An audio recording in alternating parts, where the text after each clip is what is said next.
Welcome to Choice Classic Radio. Like us on Facebook, subscribe to us on YouTube, and help keep this show alive by donating at choiceclassicradio.com. For more of your favorite old-time radio shows, join us on our companion podcast, Choice Classic Radio Detectives, where we bring to you tales from the greatest detective shows the golden age of radio had to offer. And now, with 463 episodes made, broadcast on CBS Radio from 1942 to 1955, we bring to you The Whistler. Wait a minute. Have you heard the strange tales of the Whistler?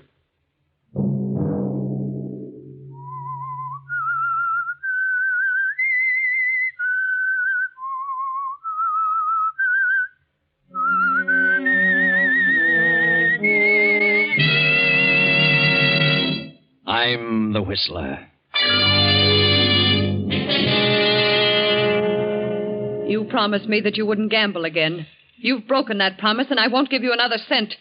This time, John, you can work it out for yourself. Another Sunday night, and again CBS presents The Whistler.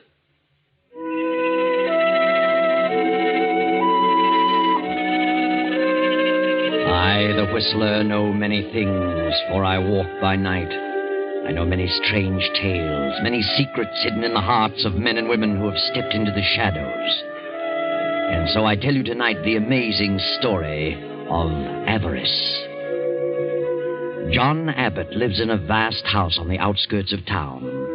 But it isn't John's house. It belongs to his wife. John has never had a penny he could honestly call his own. But then John has always been lucky. John Abbott is somewhat of a gambler who was fortunate enough to marry a wealthy young widow, Marcia Howard, wife of the late motor magnate Burton Howard. But John has pulled a few tricks bordering on the shady side of late, and Marcia has come to distrust him. She has paid off a number of his gambling debts, but this time he's really in a spot. John got into a poker game with Mike Flynn, lost, and paid off with a worthless check. Hello, Mike. How are you? I haven't seen you since that big night last week. Where have you been keeping yourself? Where have you been keeping yourself? Well, my wife's been rather ill, you know. I've intended to get in to see you and the boys for some time. Did you try real hard, John? Try? Why? What do you mean? I kind of get an idea you were trying to avoid me. Oh, why should I? Would you have dropped in today if Muggsy hadn't tipped you off that I wanted to see you? Why, of course I would. In a pig's eye. I resent that, Mike. You do? Well, I resent this. What? This rubber check. You got a lot of nerve horning in on a game when you can't pay off. Well, why was it returned? Insufficient funds, according to the slip. Yeah, I can't understand that. Must be some mistake. There's no mistake, John. You didn't have $4,000 in that bank, and you know you didn't. I checked on it. Well, I'll take care of it. You've got nothing to worry about. Then fork over. I don't carry that much money on me. Then you'd better dig it up, John. Oh, I can't walk out and pick it off a tree, you know. You know where to get it in a minute. Do I? Sure. Your wife is rolling in money. That's not as easy as you think. See, Marcia doesn't approve of gambling. Neither do I. When you can't back your bid. Well, I can get it. You've got to give me a little time. Take a few days. John, I'll give you till Saturday at noon to get me that money. Saturday? Well, that's almost impossible. This is Wednesday. How much time do you need? Well, I don't know, but I'll get it as soon as possible. Do you have to have cash? Not necessarily. I see. What do you have in mind, John? Why, nothing at the moment. Better think of something. Yes, I will. Oh, I'll get it. Any good security will do. I quite understand. But whatever it is, I'll expect it by noon Saturday. Otherwise, well, I could turn it over to the district attorney, or I could have a pal of mine take you for a little drive in the country some afternoon. Oh, I'll get it, Mike. I'll get it. I'll have something for you Saturday at noon. I don't know what it'll be, but I'll have it. That's fine, John. It's fine. I'll be expecting you. Thanks, Mike. Thanks for the extension. Sure. Always glad to help out a friend. Yes. Well, so long. So long, John.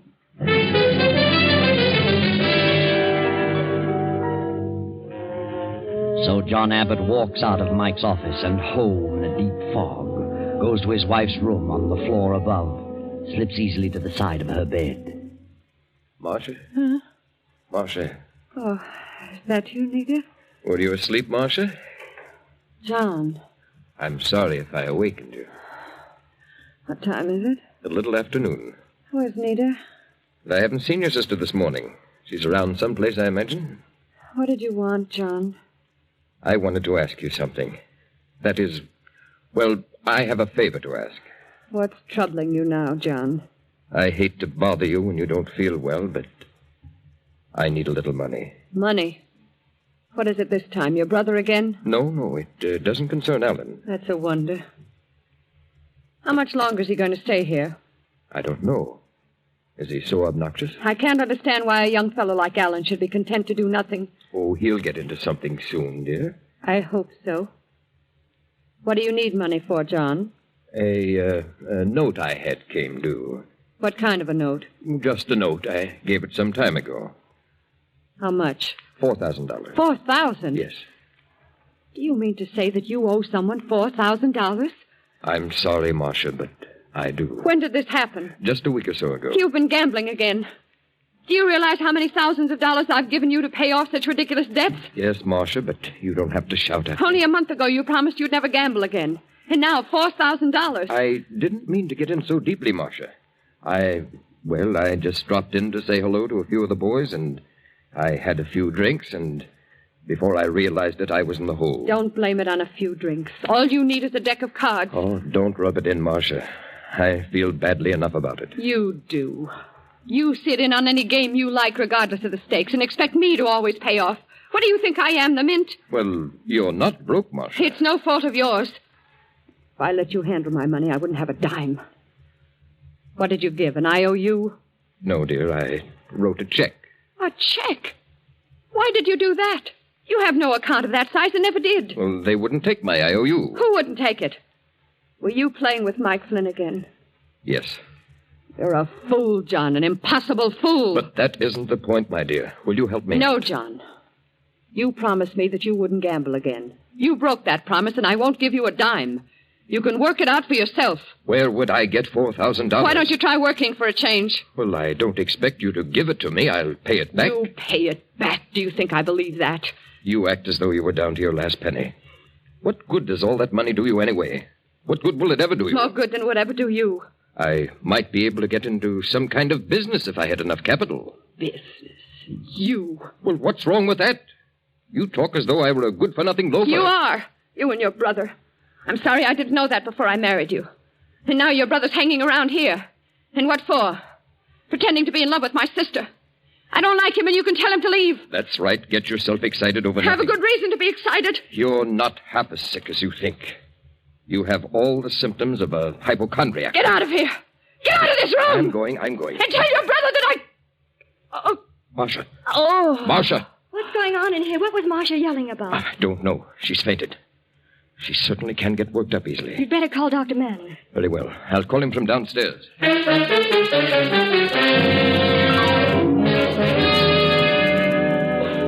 Dr. Manning. Oh, yes.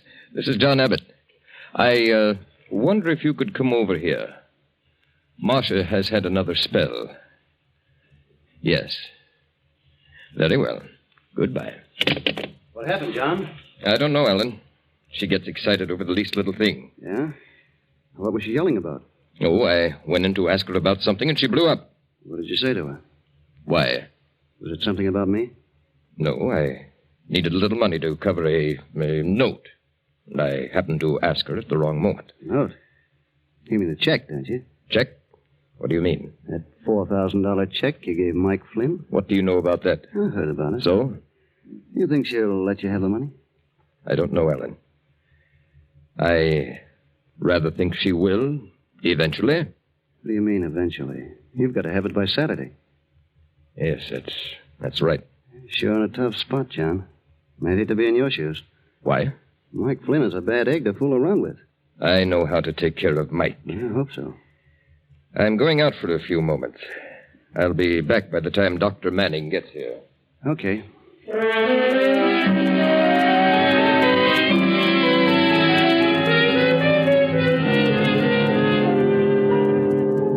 John goes out and walks around for a while, pondering over his predicament. Alan sprawls on the sofa and studies his own personal problem. In a few moments, Nita, Marcia's young sister, comes down the stairs. How is she, Nita? She's a little better. I gave her some of her medicine and she pulled out of it. What upset her? Oh, it doesn't take much to upset Marcia. She's such an unreasonable woman. I wonder what John said to her. Probably some trivial little thing. Maybe. Sometimes I feel I can't stay here another day. Why do you stay, Nita? Well, I feel it's my duty to stay. It wouldn't be right to leave Marcia in this condition. Is that the only reason for staying? No, Suppose she's angry because of my being here? I don't know. I don't think she likes me very much. I don't know why she should feel that way. I've tried to be nice to her. She doesn't seem to like anyone very well. She makes herself miserable. No one seems to be able to do anything for her. Suppose she resents your being here, Nita? Why should she? Oh, I don't know. She might invent some crazy idea and, well, I wouldn't want to see her get angry with you, Nita. What reason would she have to do that? Oh, I don't know. I was just talking, thinking out loud. What are you trying to say? Do you think that Marcia loves John? I know she doesn't. Do you believe that John loves Marcia? I don't know. I don't see how he could, considering the way she treats him. Poor John is miserable. My heart aches for him. Nita, you know that I love you very much, don't you, darling? Yes. Please marry me, Nita. Oh, I just can't, Alan. I know you love me, but I know that I have nothing, but that'll change. I got a swell job coming up, and I'll make you very happy, Nita. I believe you, Alan. I know you love me, but I just can't say yes because... Because of John? John is a swell fella, Nita, but he's a lot older than you. Besides, he's married to Marcia. So what good does it do to you? I can't help it, Alan. I just can't help it. Do you think that John cares for you? I think he does. Has he told you so? No, it doesn't matter. I worship him. He'll never divorce Marcia. He can't afford to. I know. Then what do you expect to happen? Are you waiting for Marcia to die? Is that it? How can you say such a thing? Oh, why not be frank? Marcia may live for years, and the longer you stay around here, the worse it'll be for you. If you married me and got away from here for a while, you'd forget all about John. I don't think so. The longer you stay, the more miserable you'll become. Perhaps. But I can't leave. I can't. I've tried. Very well, Nita. But I think you're foolish. Out of your mind. Please, Alan, let me alone. Don't say another word about it, please. Okay. I won't say another word. Not another word.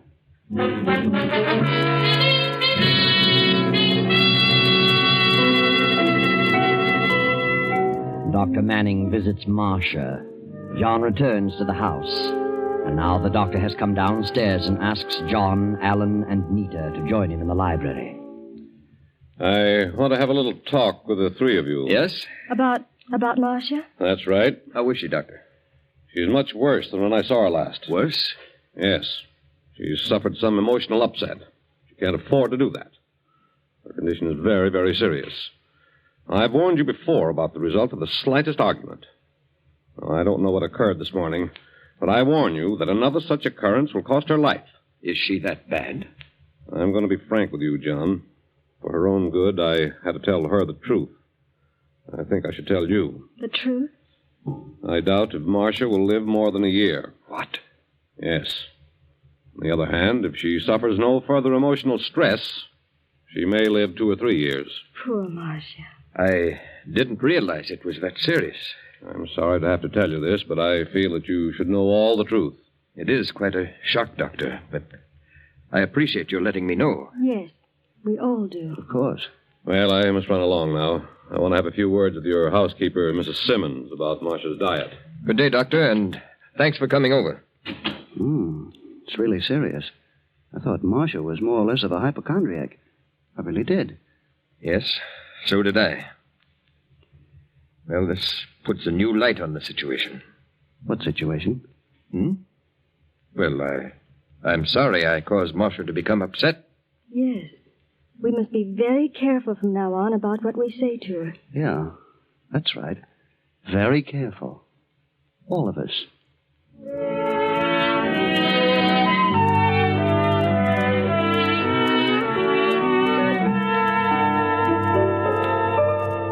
Early next morning, John goes into town to have a talk with Mike Flynn, the gambler. Mike isn't in his office, so John drops over to the drugstore to purchase a few articles. Well, how are you, John? I haven't seen you for a week or so. Where you been keeping yourself? Oh, I've been rather busy the past few days. Yes, what can I do for you? Well, I have a list of things here. Quite a few items. I'll let you fix them up, and I'll call for them later. Very well. Got some nice specials on today. No, just what you see there on the list. Oh, yes, of course. Now, let me see. Yes, I have everything here. I'll be back. Oh, hello, Mike. I was just up to your office. So I hear. Got some good news for me, John? Why, yes. That is, well, I think things are going to be all right. That's all? I'm glad to hear it. For your sake. I wanted to ask a little favor of you, Mike. Favor? Yes. Well, that all depends on what it is. What you got in your mind, John? Well, I suppose we go over to your office. Okay. Whatever you say. Just wrap those things up, Mr. Smith. I'll call for them in half hour or so. Come on, Mike.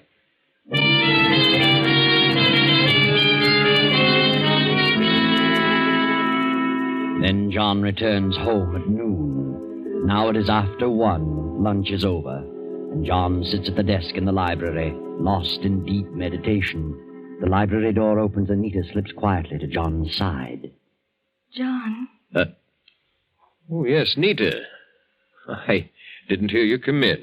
I opened the door very quietly. I thought you might be taking a nap. No. I was just thinking things over. I know how you must feel, John. I've developed a bit of a headache. I didn't sleep a wink last night. I'm so sorry for you, John. May I rub your head? It might help a little. Oh, thanks, Nita. I'm all tied up in knots. Does that help? Oh, yes. Helps a lot. Sweet of you, Nita. You're an awfully nice girl. Thanks, John. Yes, the man who gets you for a wife is certainly going to be lucky. Think so? I know so. Are you really in love, Nita? Yes, John. I'm sure I am. Well, I hope it lasts. But with a girl like you, sweet and kind and gentle, it's bound to last. Yes? You know, Alan is a very good boy, but he's got to be handled carefully. He's quite a bit like me. I know my shortcomings, and Alan has the same. We were both raised with a silver spoon in our mouths. Then we were suddenly thrown out into the world on our own, and we just couldn't take it. I had nothing to offer anyone, so I just followed the line of least resistance. Have you, John? Alan is just like me, but fortunately he's young enough to be changed. He can learn new tricks. The right girl could help. And you are the right girl. Think so? Yes. You're as different from your sister as night from day. But I don't love Alan. But you just said you did. No, John, I didn't. I did say I was in love, but not with Alan. But he's mad about you, Nita. I know. He's nice, but I don't love him, and never will. Well, then if you're in love, and it isn't Alan, then who is he? Don't you know? No. Oh, John. John. Nita. Nita. Oh, John, forgive me, but I can't help it. What do you mean? Don't you know, John? Look at me, Nita. Yes, John, I know it's despicable, but I can't help it. I love you. Well, of all things. Nita. I've loved you from the day we first met. But, Nita, darling, what's ridiculous. You can't mean it. I do. I've tried to fight it, but I can't. I'm married to your sister. Marcia doesn't love you, not the way I do, and you don't love Marcia. How do you know that? I can tell, I know. Oh, you're miserable, John. Am I? Yes. Marcia has treated you terribly. How you've gone on this long, I'll never understand. But I love you. I'll always love you. Don't you care for me at all? Yes, Nita. I'll have to confess. I do. Oh, John. John, darling. Oh, it won't work. In the first place, I'm married to Marcia. In the second place, I'm older than you.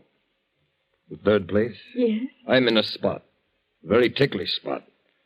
I can't afford to, well, break off with Marcia. What do you mean? I owe a certain man $4,000. I must pay him by this coming Saturday, or I might go to jail. What? Oh, he couldn't do that. Yes, he could. And he might even take me for a ride. Kill you? Yes. Oh, John. Did you tell Marcia? That was the cause of her relapse. She refused? Absolutely. Well, that only proves she doesn't love you. She's mean and hateful. Sometimes I think she's insane. Do you? Maybe she is. You mustn't give up hope, John. You'll get the money. How? There'll be a way, John. There must be a way. We'll make a way. Make a way? What do you mean? I'm not sure, but we'll find it.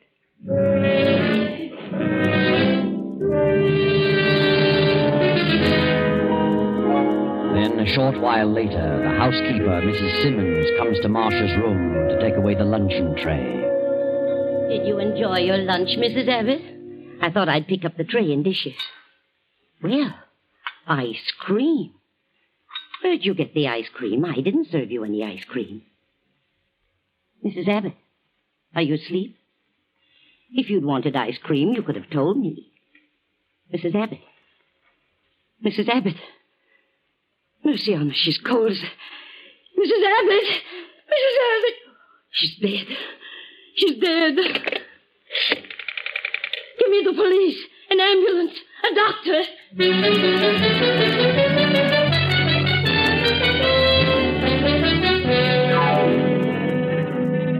The police arrived. The ambulance arrived. But Marcia was dead. Quite dead. Why the police were called, only the housekeeper knew. But once the police arrived, they followed it through to an autopsy. Now the officers have returned to the Abbott residence. Captain Barnes is speaking. You're Mrs. Simmons, the housekeeper? Yes, that I am. Mm-hmm. And you're Nita, Mrs. Abbott's sister? Yes. And you? I'm Alan Abbott, John Abbott's brother. You live here? I'm visiting here. I see. Mrs. Simmons, you served lunch to Mrs. Abbott? I did. What did you serve? I served chicken soup, creamed carrots, toast, and tea. And, ice cream? No, You didn't serve ice cream? I did not. Are you positive, Mrs. Simmons? I'm positive. You don't have to shout. I thought you didn't hear me. I heard you. Will you two step out of the room for a moment? I want to talk to the housekeeper alone. Of course, Captain. Certainly. Mrs. Simmons, how long have you been with Mrs. Abbott? You mean, how long have I worked here? That's right. Too long. Didn't you like it here? I don't want to talk about it. Didn't you like Mrs. Abbott? I certainly did. She was so good to me. I worshipped her. Poor thing. Poor thing. You came here the day she married her first husband, didn't you? Yes, and they were so happy. It was very pleasant here then.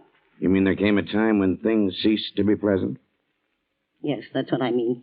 When did things take on a change? After she married John Abbott. How long after she married Abbott did her health begin to fail? It was about a year. Did they quarrel often? Yes, quite a bit. What about? Well, about money. Mr. Abbott didn't have a cent when they were married. And he's never earned a cent nor done a day's work since. He was always gambling, always losing money. Her money. Then she got disgusted and clamped down on him. And shortly after that, she began to fail. Yes, and she changed completely. She became morose and cranky. You just can't realize what a change there was in her unless you knew her. How long has Alan Abbott been visiting here? Visiting? Mm-hmm. He's way past the visiting stage, the lazy loafer. Been living here over 6 months. How long has Anita been here? She came to live here over a year ago. Mrs. Abbott asked her to stay with her when she first took ill. And that was a big mistake. Mistake? To have her sister here? What do you mean? I'm talking too much. I don't want to get mixed up in this. I'm leaving this house at I'm once. afraid you're going to stay right here, Mrs. Simmons, until I tell you to go. You mean I'm arrested? We call it detained, until this is cleared up. What are you doing here anyway? Why are you snooping around asking so many questions? Why did you call the police when you found the body? I don't know. I was just excited. You didn't call the doctor. You called the police. What was in your mind to cause you to call the police instantly? I don't know. I really don't know. She's had bad attacks before, and you always called Dr. Manning. But this time you called us. Why? I don't know. Then I'll tell you, because you knew she'd been murdered. Murdered? I didn't. Then you must have suspected it. Who'd you suspect? Her husband? No. Alan? No. Nita? I don't know what you're talking about. Then it must have been you who served the ice cream. I didn't serve ice cream. But it cream. was served. And there was arsenic in it. Arsenic? Rat poison. Mrs. Abbott was murdered. I knew it. I knew it. Her husband did it. No, she did it. Nita did it. Why? Because she was madly in love with John. She wanted Marcia out of the way. I knew she was a devil. Bring them all in, Murphy. Nina, your sister was served ice cream at lunch in this dish. Mrs. Simmons says she didn't serve it. Well, what about it? I'll ask you that. What do you know about it? Why, I... Wait a minute. What's the ice cream got to do with it? I'll tell you in a moment. Did you serve that ice cream, Nita? You don't have to answer that, Nita. Did you? Yes. Yes, I did serve it. What did I tell you? Where did you get the arsenic? What? Arsenic? Mrs. Abbott died of arsenical poisoning. This dish contains arsenic. Where did you get it? Why should I do such a thing? You had a motive. You were in love with John and wanted your sister out of the way. That isn't true. You bought the ice cream and you served I did it. not buy Then it. where did you get it? I don't know. You'd better tell. You're in a tough spot. Wait a minute. Nita did not do it. She couldn't have done such a thing. I bought the ice cream. I gave it to Nita to serve to Marcia. And you put the arsenic in it. Nita would never do that. She isn't the kind. John did it, and he had a motive. What motive? He gave Mike Flynn a rubber check for $4,000. Mike gave him till Saturday or he'd turn it over to the DA. Marcia refused to help John out, so he killed her. Is that true about the check? Yes, but I didn't kill Marcia. That's ridiculous. Of course it is. And if anybody had a motive to kill her, it was Alan. What? Yes. Alan was in love with me, asked me to marry him. But I knew what was back of it. Nita. He wanted to marry the money he knew Marcia would leave to me. I did not. I told him I loved John and turned him down. He was jealous of John. If Alan poisoned Marcia, he figured John would be blamed and that would put John out of the way. He put the arsenic in the ice cream. He must have. She's crazy, absolutely crazy. She's not the only one. The housekeeper accuses Nita. Nita accuses Alan. Alan accuses John. And both men trying to protect Nita. But I've got a piece of evidence that definitely pins it on one of you. How about it, Sergeant? What'd you find? I checked the box of rat poison we found in the pantry. Purchased yesterday noon, and the poison register was signed by John Abbott. The druggist confirmed it. You all right, John? Yes, I bought it, but I swear I'm innocent. The evidence is all against you, John. And as to Nita's part in it, well, it'll all come out in the trial. But wait, it isn't over yet. The door bursts open and Dr. Manning rushes in, waving a special delivery letter just received at his office. Read it, Doctor. Listen to this. John doesn't love me. He cares for nothing but my money. He's in a spot over a bad check, a spot in which he deserves to be. Alan is no good and pretends to be in love with Nita, but he really wants to marry her for the money he thinks I'll leave her. My sister is in love with my husband, which disgusts me. And if I leave my property to her, John will marry her at the first opportunity. This house is filled with nothing but avarice and greed. I can bear it no longer. The thought of hanging on to life under these conditions for another year is intolerable. A few minutes ago, I slipped down the back way and found some rat poison. Removed a portion of it, slipped back to my room, and mixed it with the ice cream. Enclosed is a short will, witnessed by Mrs. Simmons. I leave all my property, personal and real, to the children's home at Montebello. This will end the disgusting situation created by my late husband's fortune. Signed, Marcia Howard Abbott. Well, there you are. None of them killed Marcia, but they certainly had the motives. Now, all of them are left to face the world penniless. And there's still a $4,000 check standing between John and Nita. Too bad.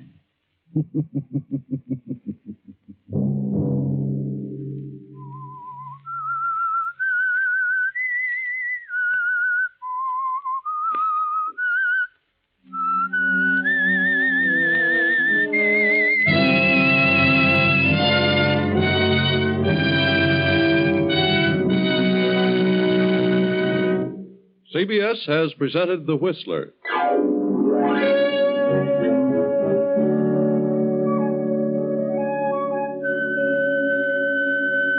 Original music for this production was composed and conducted by Wilbur Hatch.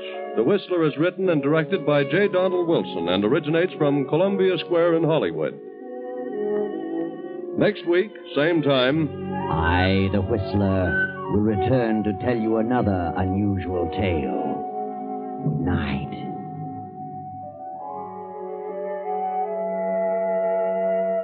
This is the Columbia Broadcasting System.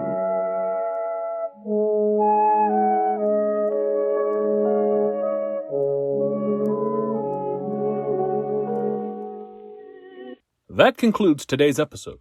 We'd like to thank you and remind you to donate at choiceclassicradio.com.